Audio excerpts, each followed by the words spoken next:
සමහර කොල්ලෝ කියන හාමුදුරුවනේ අරක මරන්න හිතිලාලු තියෙන්නේ. කවුද අරක කියන්නේ? තාත්තා. හේතුව දන්න කාලේ ඉඳන් හාමුදුරුවනේ තාත්තා අම්මට තඩි ගහනවා. දන්න කාලේ ඉඳන් කුණුහරුප කියනවා. අද ඉඳන්වත් පුරුදු වෙන්න. මං කියන්නේ මේ පැතිවල එහෙම අඩු වෙදී. ඔය ගෙවල් වල කුණුහරුප කියන්න එපා.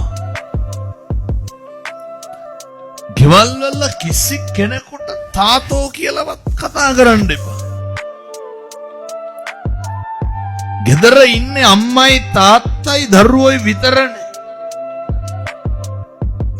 ඔය 4-5 දෙනාට ඉස්සනසීමෙන් ඉන්න බැරි. ඒ 4-5 දෙනාගේ මොකවත් බෙදා ගන්න ඔට්ටු වෙනවද? නෑ. අනේකට ගරු කරන්න පුරුද්දක් නැතිකම.